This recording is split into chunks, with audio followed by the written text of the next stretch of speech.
Gorgeous beings, welcome once again to Shelter in the Storm with A Course in Miracles lesson 126. Okay, we're just going to backtrack a little bit with the text reading, just for context, and we're going to finish off section 10, the confusion of pain and joy in chapter 7.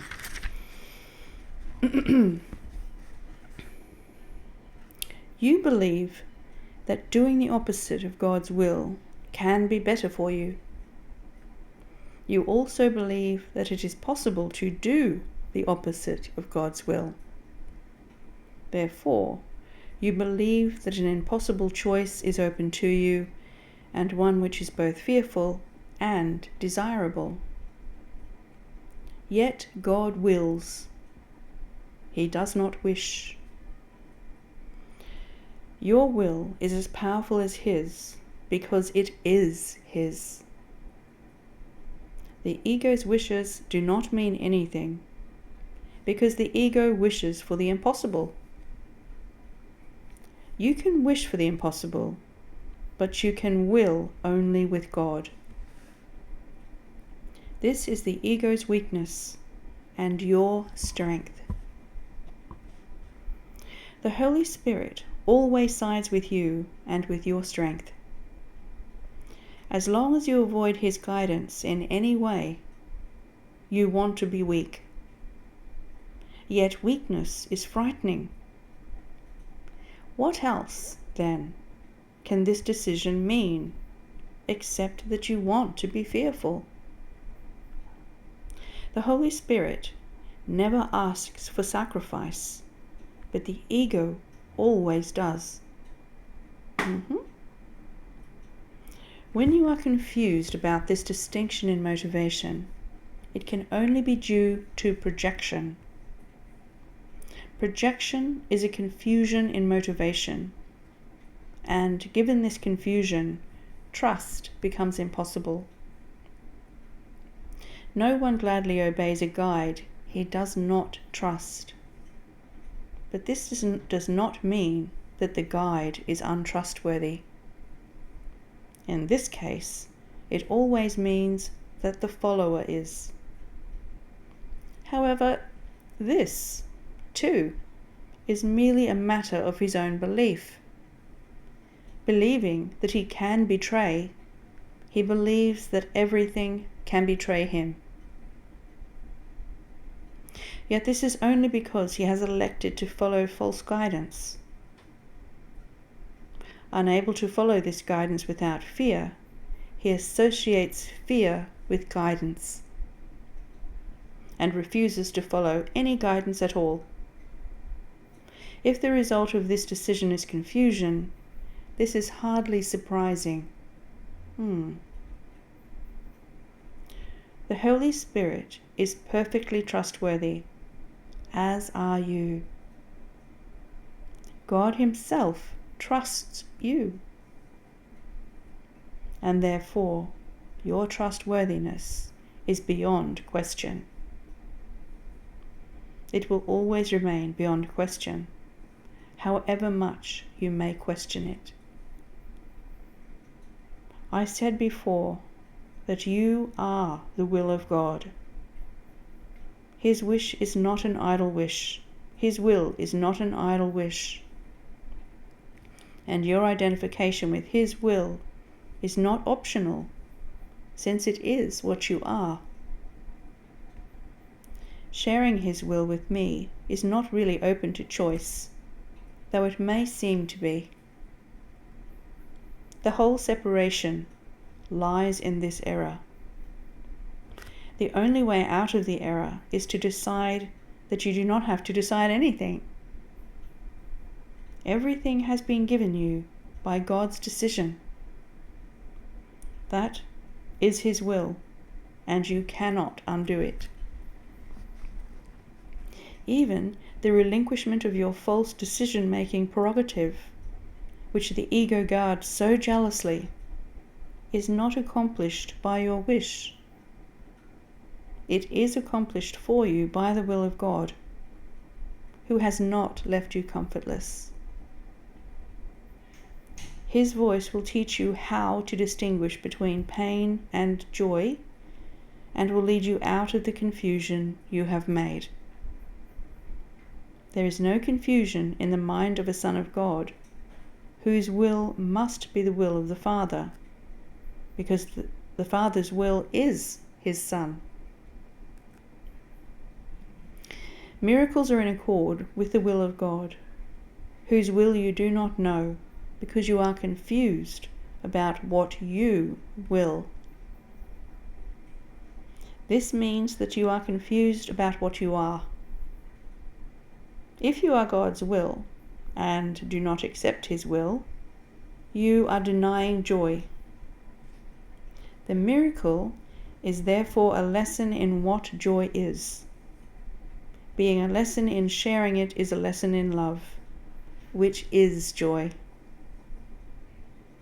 Every miracle is thus a lesson in truth, and by offering truth, you are learning the difference between pain and joy. So we'll leave our text there at the end of part 10. Let us go now for lesson 126. All that I give is given to me. Today's idea, completely alien to the ego and the thinking of the world, is crucial to the thought reversal that this course will bring about. If you believed this statement, there would be no problem in complete forgiveness, certainty of goal, and sure direction. You would understand the means by which salvation comes to you, and would not hesitate to use it now.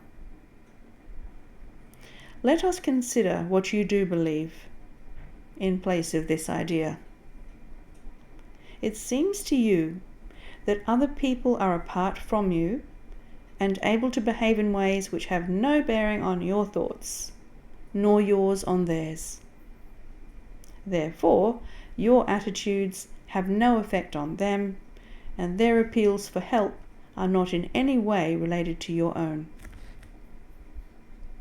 You further think that they can sin without affecting your perception of yourself, while you can judge their sin and yet remain apart from condemnation and at peace.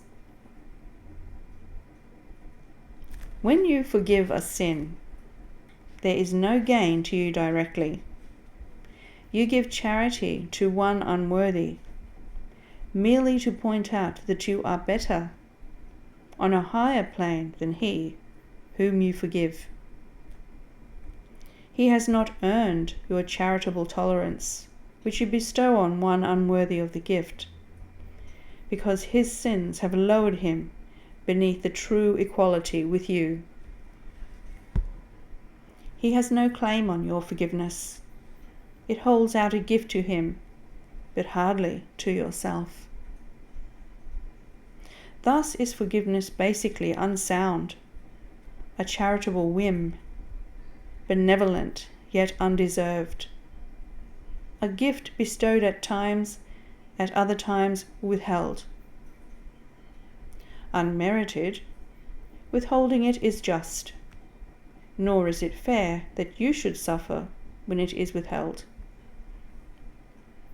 The sin that you forgive is not your own. Someone apart from you committed it. And if you then are gracious unto him by giving him what he does not deserve, the gift is no more yours than was his sin. If this be true, forgiveness has no grounds on which to rest dependably and sure. It is an eccentricity in which you sometimes choose to give indulgently an undeserved reprieve. Yet it remains your right to let the sinner not escape the justified repayment for his sin. Think you the Lord of heaven would allow the world's salvation to depend on this? Would not his care for you be small indeed, if your salvation rested on a whim? You do not understand forgiveness. As you see it, it is but a check on your overt attack, without requiring correction in your mind. It cannot give you peace as you perceive it. It is not a means for your release from what you see in someone other than yourself. It has no power to restore your unity with him to your awareness. It is not what God intended it to be for you. Not having given him the gift he asks of you, you cannot recognize his gifts and think he has not given them to you. Yet would he ask you for a gift unless it was for you?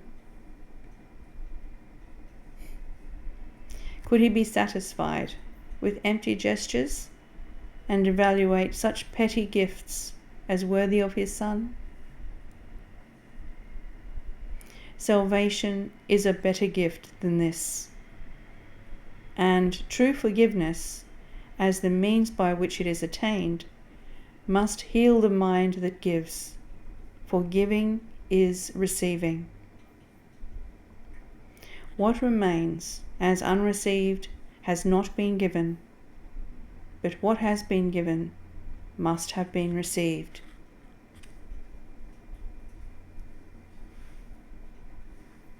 Today we try to understand the truth that giver and receiver are the same. You will need help to make this meaningful, because it is so alien to the thoughts to which you are accustomed. But the help you need is there. Give him your faith today and ask him that he share your practicing in truth today. And if you only catch a tiny glimpse of the release that lies in the idea we practice for today, this is a day of glory for the world. Give 15 minutes twice today to the attempt to understand today's idea. It is the thought by which forgiveness takes its proper place in your priorities. It is the thought that will release your mind from every bar to which forgiveness means, and let you realize its worth to you. In silence, close your eyes upon the world that does not understand forgiveness, and seek sanctuary in the quiet place where thoughts are changed and false beliefs laid by. Repeat today's idea and ask for help in understanding what it really means. Be willing to be taught. Be glad to hear the voice of truth and healing speak to you, and you will understand the words he speaks, and recognize he speaks your words to you. As often as you can, remind yourself you have a goal today, an aim which makes this day of special value to yourself and all your brothers. Do not let your mind forget this goal for long, but tell yourself, all that I give is given to myself. The help I need to learn this, that this is true, is with me now, and I will trust in him. Then spend a quiet moment, opening your mind to his correction and his love. And what you hear of him, you will believe, for what he gives will be received by you.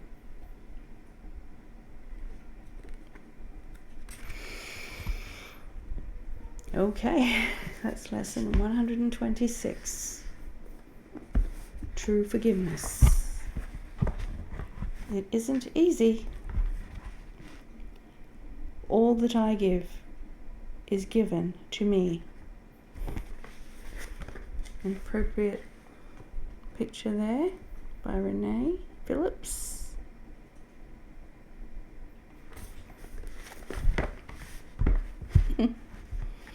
You are blessed beings, indeed. I am that one you know as Jesus. This is an upside-down world, is it not? Not everything that you have been taught is good for you. Let me do that again. Not everything that you have been taught is good for you is good for you. Everything that tastes good is bad for you. One of the greatest lessons of all is that when you project things, when you put things outside of your mind, seemingly through the practice of projection, they have not really left your mind. So the characters in your play that you interact with, the people that you call enemies and have resentments against, they trigger your inner transformation. They are your salvation. Why? Because they are not separate from you. They are a part of your mind that looks as if it's outside of you. So when you attack them, you attack yourself. When you give them forgiveness, you forgive yourself. It is a difficult concept for those of you not taught deeply about the laws of reality that exist in A Course in Miracles.